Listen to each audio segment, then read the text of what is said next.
터리아담을 찾아주셔서 감사합니다. 항상 건강하시고 좋은 일만 가득하시길 기원할게요. 지금 구독하시고 바로 오늘 야담 들어보시죠. 그의 여름은 유난히도 가혹했습니다. 밤이 되어도 식을 줄 모르는 열기는 산골 마을 사람들의 진을 다 빼놓았지요.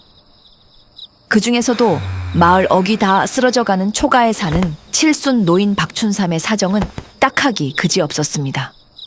평생을 남의 집 머슴살이로 뼈가 빠지게 일했건만 남은 것은 굽은 허리와 쿨럭거리는 기침, 그리고 부모 잃은 어린 손녀 점순이 뿐이었습니다. 쿨럭 쿨럭, 아이고 목이야. 춘삼은 폭염에 잠 못 이루고 마른 기침을 토해냈습니다. 목구멍이 바짝바짝 타들어가는 것이 꼭 저승사자가 목을 조르는 것만 같았지요. 옆에서 새우잠을 자던 점순이가 깰까봐 입을 틀어막았지만 새어나오는 신음은 어쩔 수가 없었습니다. 아이고, 내가 이러다 오늘 밤을 넘기기 힘들겠구나. 우리 점순이 두고 가면 저것이 어찌 살꼬. 춘삼은 타는 목을 죽이려 머리맡을 더듬거렸습니다. 저녁에 점순이가 떠다 놓은 물사발이 있을 터였습니다. 그런데 이상한 일이었습니다. 달빛도 들지 않는 캄캄한 방안인데 물그릇 안에서 희미하고 오묘한 푸른 빛이 감돌고 있는 것이 아니겠습니까? 노망이 들었나 춘삼은 눈을 비벼보았지만 빛은 여전했습니다. 하지만 목이 너무 말라 따질 겨를이 없었습니다. 그는 벌벌 떨리는 손으로 그릇을 들어 입으로 가져갔습니다. 꿀꺽! 물을 삼키는 순간 춘삼의 눈이 튀어나올 듯 커졌습니다. 그것은 시원한 물이 아니었습니다. 마치 펄펄 끓는 쇳물을 삼킨 듯 식도를 타고 뜨거운 불덩어리가 뱃속으로 굴러떨어지는 느낌이었습니다. 크악! 춘삼은 목을 부여잡고 방바닥을 뒹굴었습니다. 뱃속에서 시작된 열기가 순식간에 온몸으로 퍼져나갔습니다. 혈관 하나하나에 불이 붙은 듯 뜨거웠고 뼈마디가 으스러졌다가 다시 맞춰지는 듯한 끔찍한 고통이 이어졌습니다. 이게 죽는 거구나. 염라대왕님이 불지옥을 미리 맛보여 주시는구나. 춘삼은 온몸에 땀구멍이 열리고 피부 껍질이 한 꺼풀 벗겨져 나가는 듯한 탈피의 고통 속에서 정신을 잃고 말았습니다. 할아버지! 할아버지! 일어나 보세요. 해가 중천인데 왜 아직도 주무세요? 점순의 다급한 목소리가 귓가를 때렸습니다. 춘삼은 번쩍 눈을 떴습니다. 간밤의 고통은 거짓말처럼 사라지고 머리가 맑아진 느낌이었습니다. 내가 늦잠을 잤나 보구나. 춘삼이 자리에서 일어나려는데 뭔가 이상했습니다. 평소 같으면 아이고 허리야 소리가 절로 나와야 하는데 몸이 깃털처럼 가벼운 것이었습니다. 그가 벌떡 일어나자 점순이 눈을 휘둥그레 뜨고 뒷걸음질 쳤습니다. 할아버지? 왜 그러냐?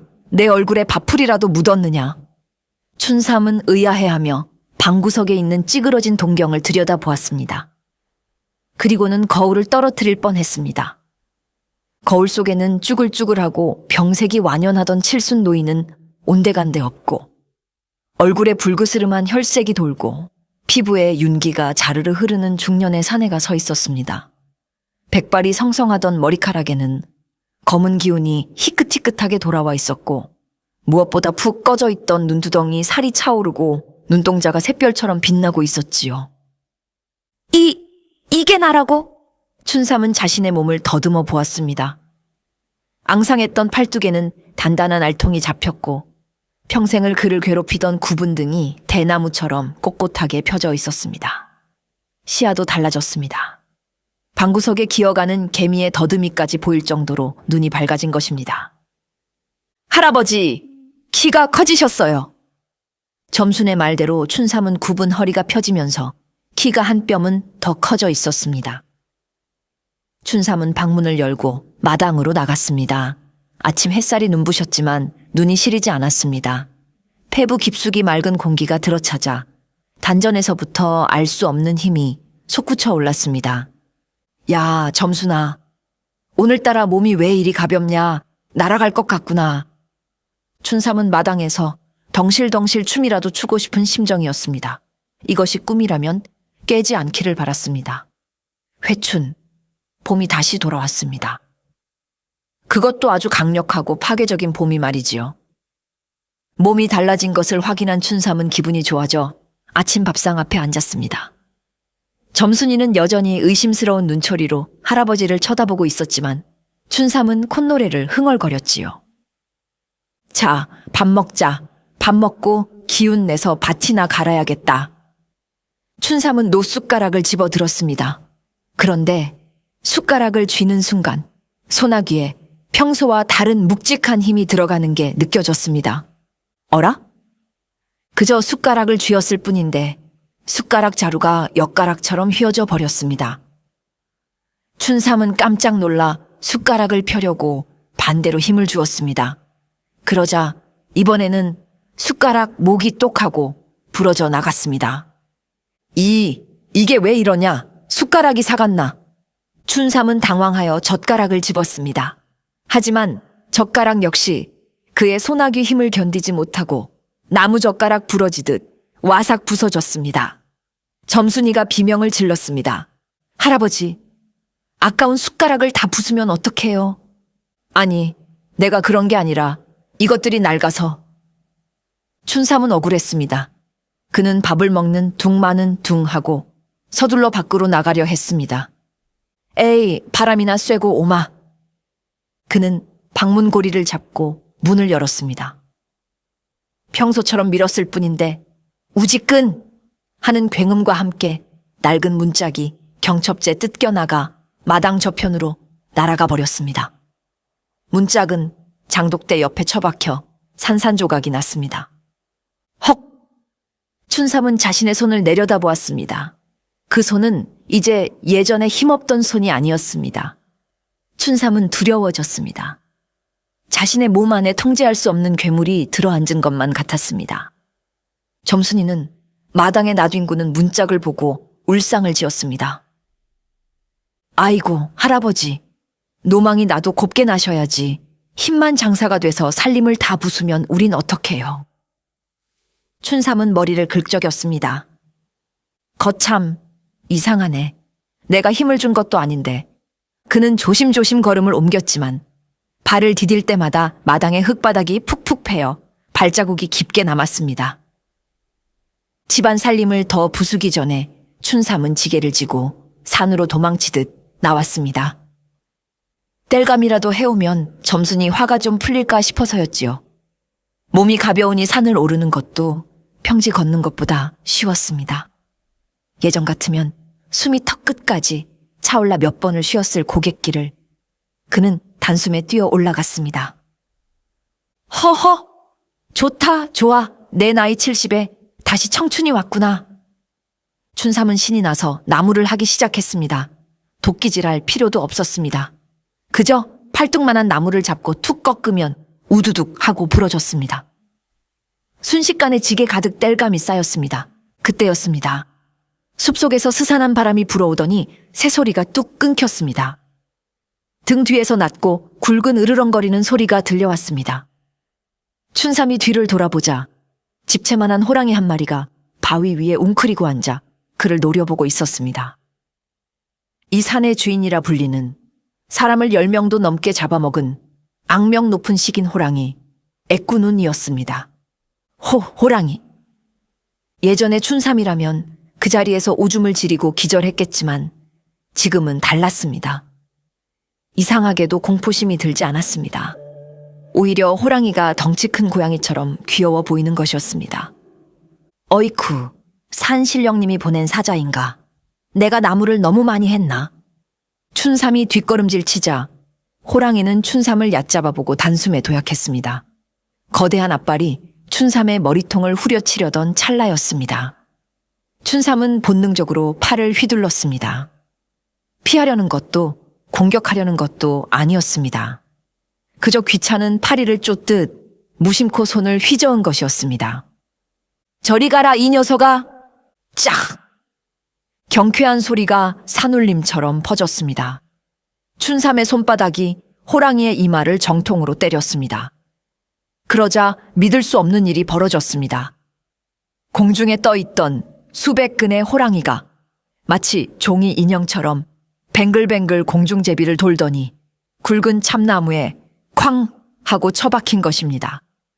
깨갱! 호랑이는 외마디 비명도 제대로 지르지 못하고 바닥에 떨어져 축 늘어졌습니다. 나무가 흔들려 낙엽이 우수수 떨어졌습니다. 춘삼은 자신의 손바닥과 기절한 호랑이를 번갈아 쳐다보았습니다. 어라? 내가 호랑이를 잡은겨. 그는 조심스레 호랑이에게 다가가 코털을 건드려 보았습니다. 호랑이는 혀를 빼물고 흰자위를 보인 차에 완전히 뻗어 있었습니다. 이마에는 춘삼의 손바닥 자국이 선명하게 찍혀 부어오르고 있었지요. 칠순 노인이 맹수의 왕을 뺨싸대기 한 대로 기절시킨 전설적인 사건의 시작이었습니다. 해질녘 마을 어귀에 기이한 풍경이 펼쳐졌습니다. 춘삼이 한 손에는 지게를 쥐고 다른 한 손으로는 거대한 호랑이의 뒷다리를 잡아 질질 끌고 내려오는 것이었습니다. 호랑이의 덩치가 워낙 커서 꼬리가 땅바닥에 긴 자국을 남겼습니다. 마을 정자나무 아래 모여있던 장정들과 김진사가 그 모습을 보고 입을 딱 벌렸습니다. 저게 뭐야? 박노인 아니야? 뒤에 끌고 오는 게 설마 호랑인가? 사람들이 우르르 몰려들었습니다. 가까이서 보니 틀림없는 호랑이였습니다. 사람들은 기겁하며 뒤로 물러섰지만 호랑이는 꼼짝도 하지 않았습니다. 박영감, 이게 어찌된 일이오? 자네가 이놈을 잡았단 말이오? 김진사가 떨리는 목소리로 물었습니다. 평소 춘삼을 비실이 영감이라 놀리던 김진사였습니다. 춘삼은 땀 한 방울 흘리지 않은 얼굴로 짐짓태연하게 너스레를 떨었습니다. 아, 이거요? 산에 나무하러 갔는데 이 녀석이 낮잠을 자고 있더라고요. 제가 내려오다가 발을 헛디뎌서 이놈 머리를 살짝 밟았는데 그 길로 푹 꼬꾸라지지 뭡니까? 운이 좋았지요. 허허. 물론 춘삼의 말을 믿는 사람은 아무도 없었습니다. 호랑이 이마에 찍힌 선명한 손바닥 자국과 움푹 패인 두개골은 발로 밟아서 생길 상처가 아니었으니까요. 장정들이 호랑이를 들어보려 했지만 넷이 달려들어도 꿈쩍도 안 하는 무게였습니다. 그런데 춘삼은 그걸 한 손으로 끌고 왔단 말인가? 세상에, 박노인이 회춘하더니 천하장사가 됐네 그려. 도깨비에 홀린 거 아냐? 점순이는 사람들 틈에서 할아버지를 보며 으쓱해졌지만 한편으로는 걱정이 태산 같았습니다. 우리 할아버지 정말 괜찮은 걸까? 춘삼은 호랑이를 마을 광장에 툭 던져놓고 의기양양하게 집으로 향했습니다. 그의 등 뒤로 천하장사, 박춘삼 만세 하는 아이들의 환호성이 들려왔습니다. 평생 굽신거리며 살았던 춘삼의 어깨가 태어나 처음으로 활짝 펴지는 순간이었습니다. 춘삼이 호랑이를 잡아 마을 잔치가 벌어지고 있던 그 시각, 마을 뒷산에는 검은 그림자가 드리워졌습니다. 칠흑 같은 어둠 속에서 걸어 나온 사내는 창백한 피부의 뱀처럼 가로로 찢어진 동공을 가지고 있었습니다. 바로 천년 묵은 이묵이 흑사였습니다. 흑사가 우물에 숨겨둔 여의주를 춘삼이 먹게 된 것이었지요. 그는 킁킁거리며 공기 중의 냄새를 맡았습니다. 여기다. 내 여의주의 기운이 이곳에서 진동하는구나. 흑사는 분노로 몸을 떨었습니다. 천년을 기다려온 승천의 기회를 감히 인간 따위가 가로채다니. 그는 여의주를 되찾기 위해 인간의 모습으로 둔갑하여 마을로 내려왔습니다. 잔치가 파하고 모두가 잠든 밤, 흑사는 춘삼의 초가집을 찾아갔습니다. 살인문을 소리 없이 넘은 그는 방문을 열고 들어갔습니다. 춘삼은 대자로 뻗어 코를 골며 자고 있었습니다. 흑사는 춘삼의 배에서 뿜어져 나오는 붉은 기운을 보았습니다. 감히 미천한 인간의 몸속에 내 보물을 품고 있다니. 흑사는 춘삼의 멱살을 잡고 흔들어 깨웠습니다. 일어나라, 도둑놈아. 춘삼은 비몽사몽간에 눈을 떴습니다. 눈앞에 웬 낯선 사내가 시퍼런 눈을 뜨고 노려보고 있었습니다. 뉘슈? 남의 집에서 행패요? 내 물건 내놔라. 내 뱃속에 있는 그 굿을 당장 토해내지 않으면 배를 갈라 꺼내가겠다. 흑사가 손톱을 길게 서며 위협했습니다. 하지만 잠이 덜 깬 춘삼에게는 그저 귀찮은 취객으로 보일 뿐이었습니다. 아, 거참. 잠 좀 잡시다. 댁이 누군지 몰라도 내일 오시오. 춘삼은 귀찮다는 듯 흑사의 어깨를 툭 쳤습니다. 쾅! 가볍게 민 것 같았지만 여의주의 힘이 실린 춘삼의 손길은 흑사에게 거대한 바위가 충돌하는 것과 같은 충격을 주었습니다. 흑사는 크억 소리를 내며 방문을 뚫고 마당 밖으로 날아갔습니다. 흑사는 흙바닥에 처박혀 쿨럭거리며 피를 토했습니다.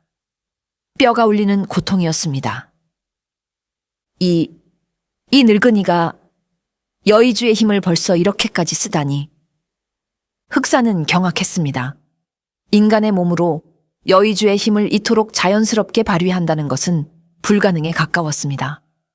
정면 승부로는 승산이 없음을 깨달은 흑사는 뱀처럼 슉슉 소리를 내며 어둠 속으로 사라졌습니다. 두고 보자. 반드시 되찾고 말 것이다. 춘삼은 뚫린 방문을 보며 머리를 긁적였습니다. 거참, 요즘 문짝들이 왜 이리 부실해. 바람만 불면 날아가네.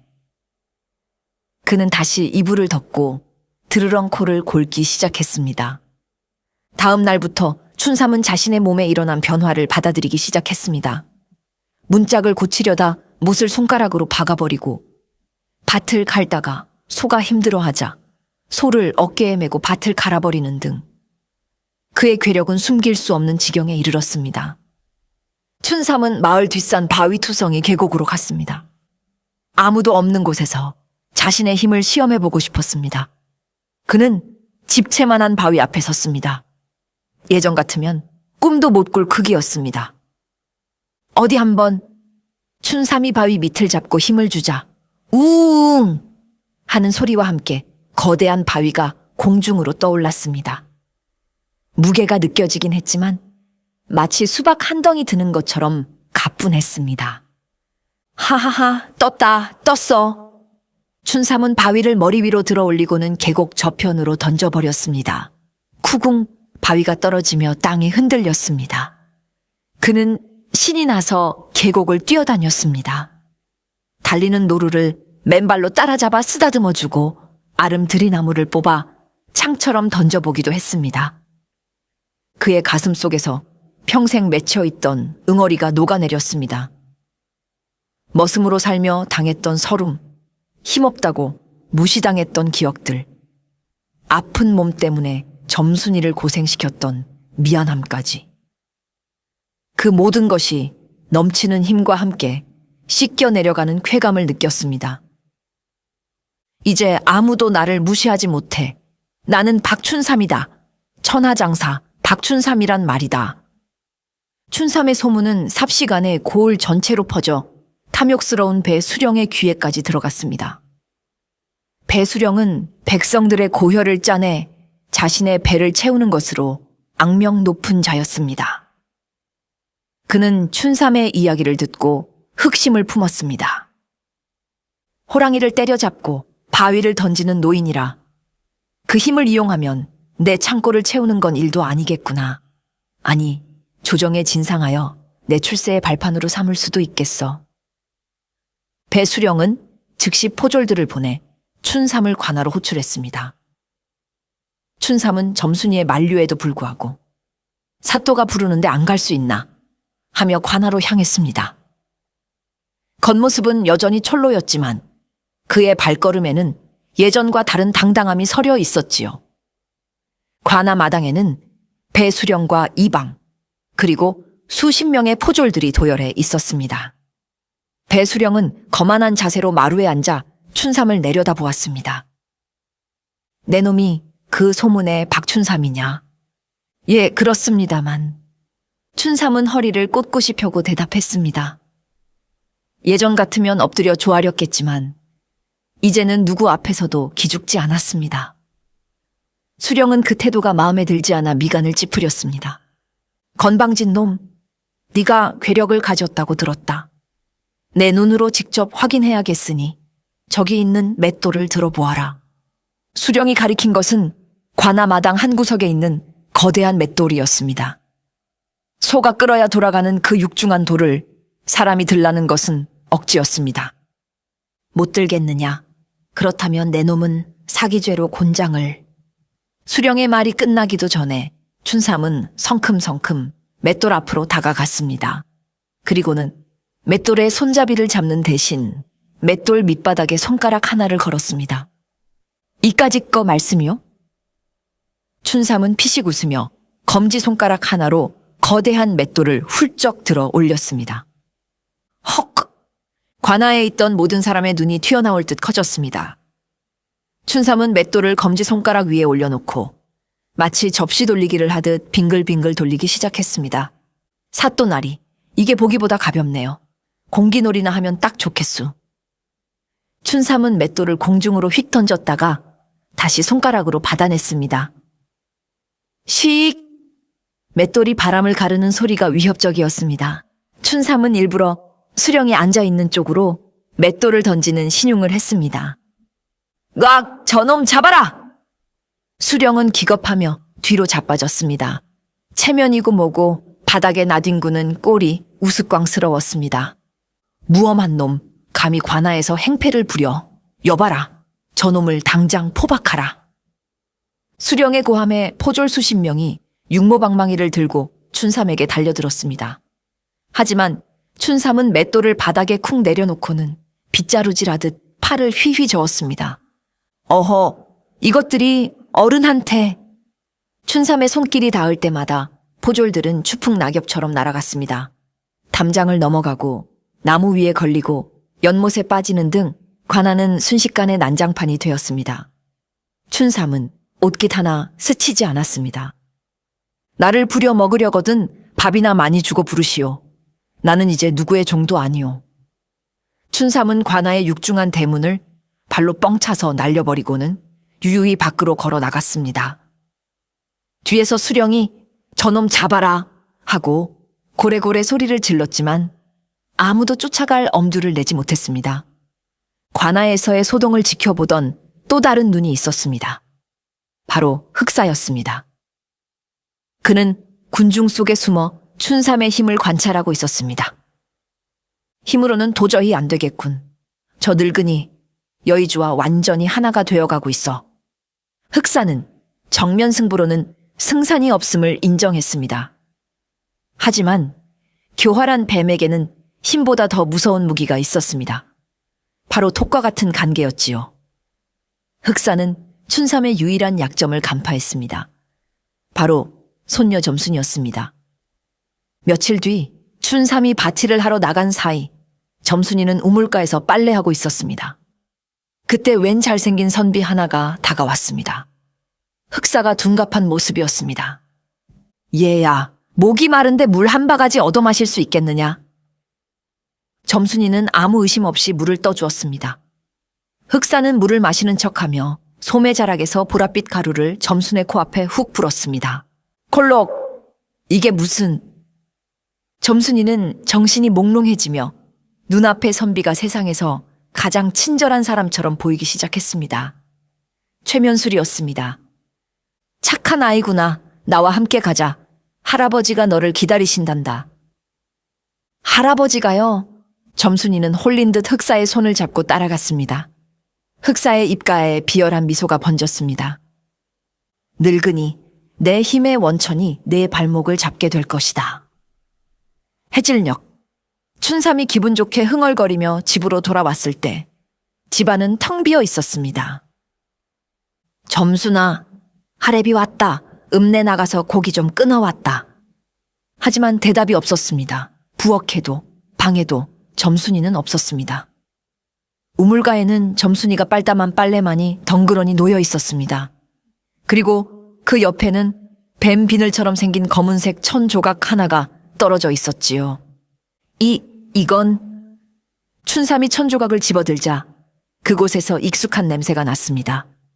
며칠 전 밤 자신의 집을 찾아왔던 그 기분 나쁜 사내의 냄새였습니다. 순간 춘삼의 머릿속이 하얗게 변했습니다. 가슴속에서 뜨거운 불덩이가 솟구쳐 올랐습니다. 그것은 여의주의 힘이 아닌 손녀를 잃은 할아버지의 끓어오르는 분노였습니다. 크아. 춘삼이 포효하자 집안의 창호지가 찢어지고 장독대가 깨져나갔습니다. 그의 몸에서 붉은 아지랑이 같은 열기가 피어올랐습니다. 눈동자는 핏발이 서다 못해 시뻘겋게 달아올랐습니다. 어떤 놈이냐? 내 손녀를 건드린 놈이 누구냐? 춘삼의 분노에 땅이 쿵쿵 울렸습니다. 마을 사람들은 지진이 난 줄 알고 뛰쳐나왔다가 춘삼의 전신에서 뿜어져 나오는 붉은 기운을 보고 기겁하여 도망쳤습니다. 춘삼은 본능적으로 냄새를 쫓았습니다. 흑사가 남긴 비릿한 뱀 냄새가 산속 깊은 곳으로 이어져 있었습니다. 그는 짐승처럼 네 발로 땅을 박차고 달리기 시작했습니다. 나무들이 춘삼의 몸에 부딪혀 부러지고 바위가 걷어차여 날아갔습니다. 춘삼이 냄새를 쫓아 도착한 곳은 마을 뒷산에서도 가장 깊고 음산한 골짜기 귀곡이었습니다. 평소에는 사냥꾼들도 얼씬하지 않는 곳이었지요. 짙은 안개가 깔린 숲속은 대낮인데도 어둑어둑했습니다. 나와라. 내 손녀 어딨냐? 춘삼의 고함 소리가 골짜기를 울렸습니다. 그러자 안개 속에서 붉은 눈동자들이 하나둘씩 켜졌습니다.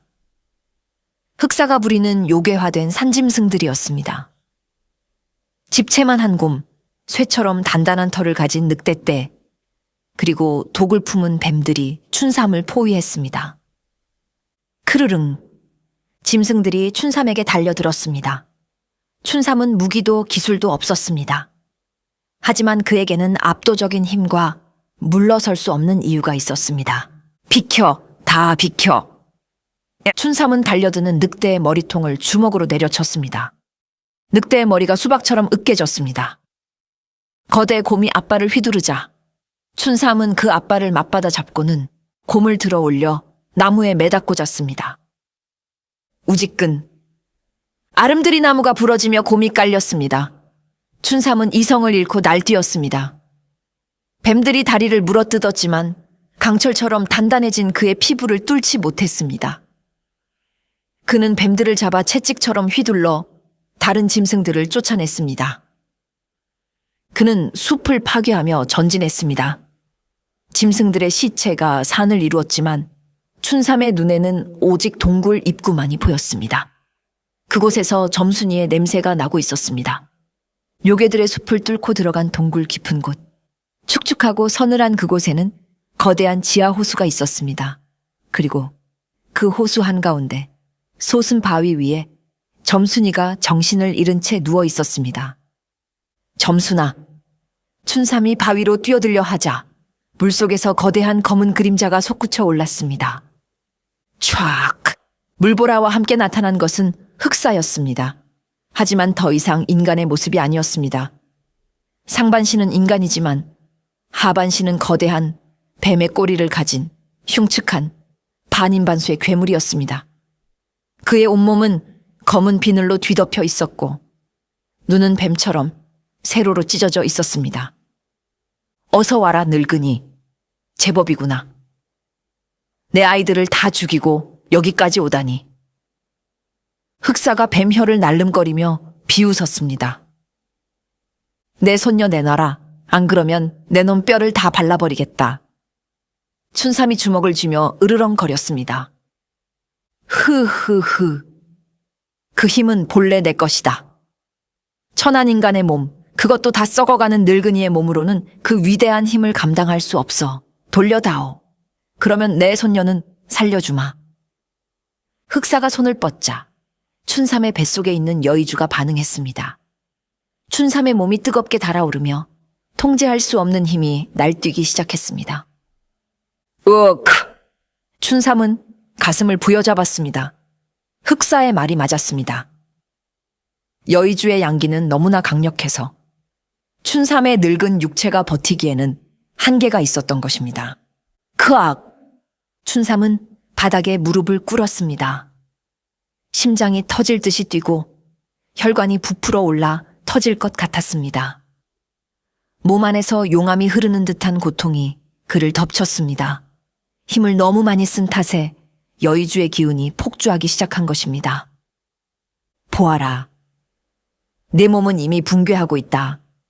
신의 힘을 훔친 대가다. 흑사는 춘삼의 고통을 즐기며 다가왔습니다. 그는 거대한 꼬리로 춘삼을 휘감아 조였습니다. 으드득! 춘삼의 갈비뼈가 비명을 질렀습니다. 숨을 쉴 수가 없었습니다. 힘을 쓰고 싶어도 몸이 말을 듣지 않았습니다. 할아버지! 그때 바위 위에 있던 점순이가 눈을 떴습니다. 흑사는 미소를 지으며 점순이 쪽으로 손톱을 겨누었습니다.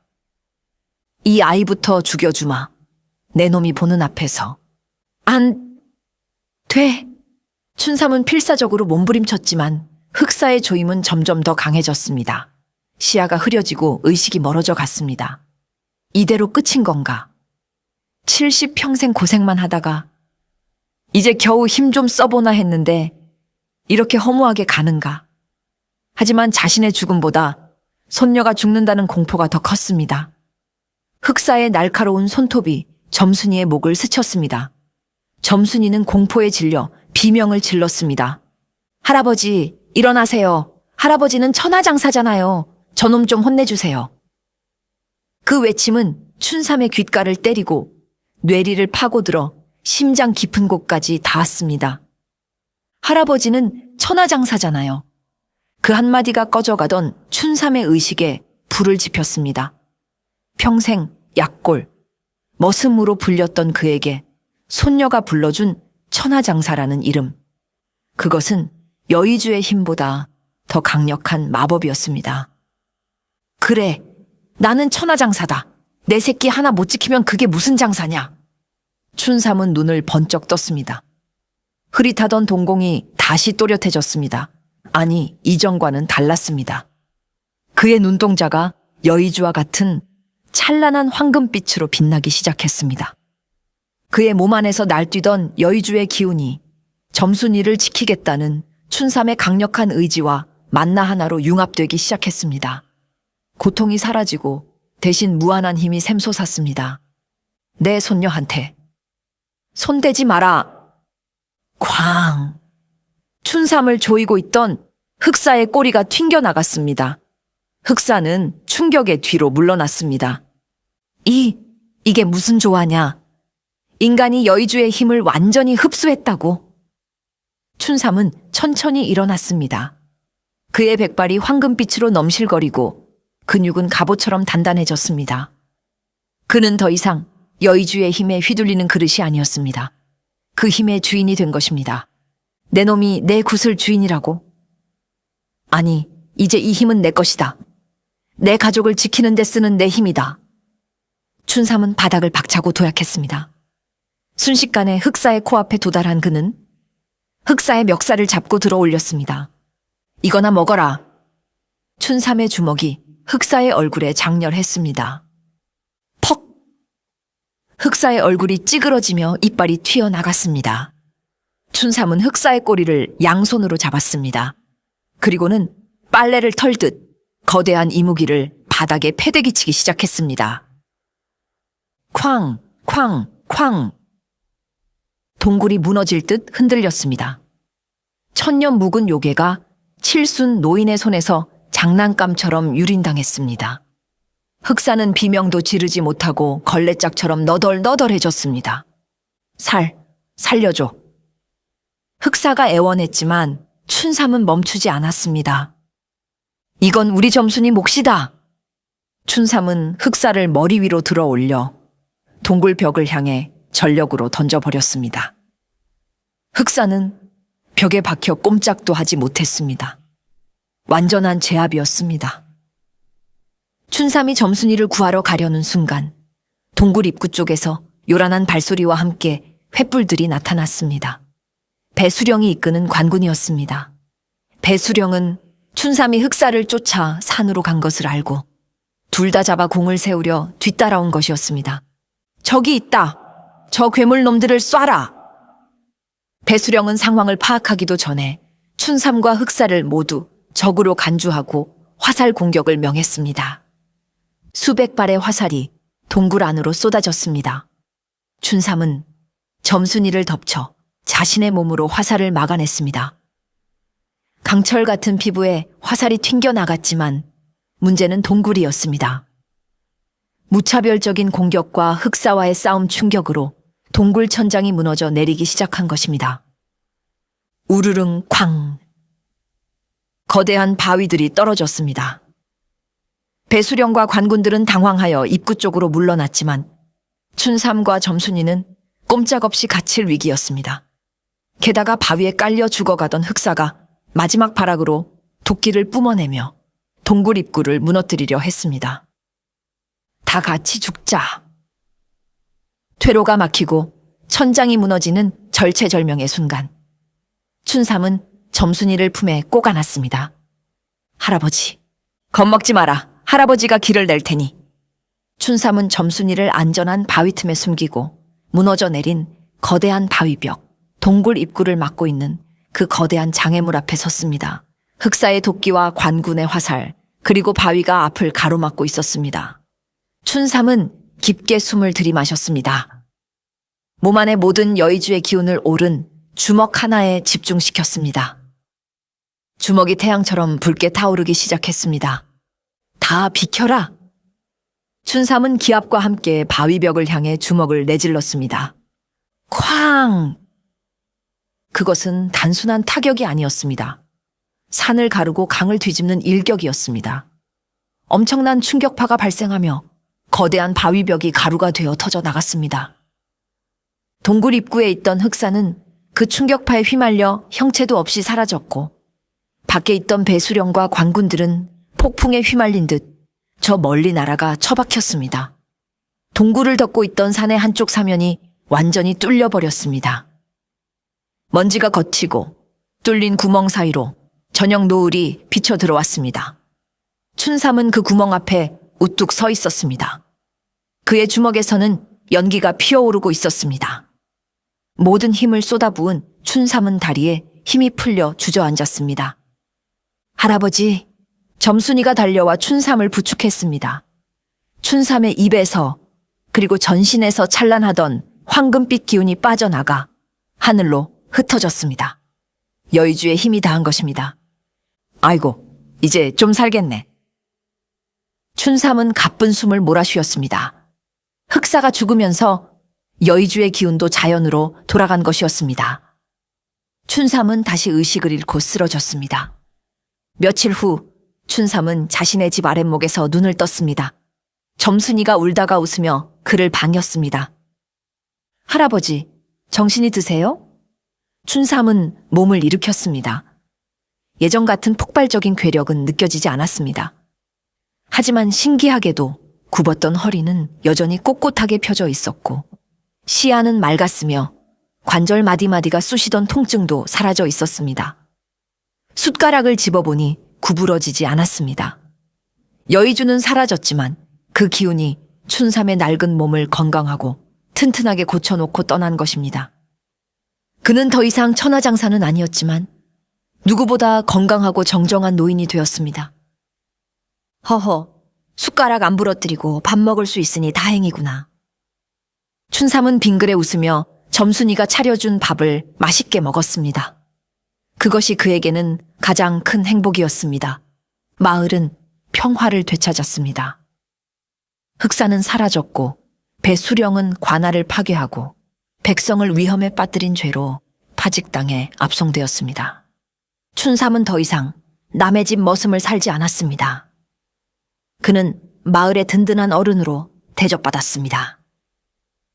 비록 바위를 던지던 힘은 사라졌지만 여전히 장정선엇 몫의 힘은 남아있어 마을의 힘든 일을 도맡아 해결해 주었습니다. 어느 장날 춘삼은 점순이의 손을 잡고 장터 나들이를 나갔습니다.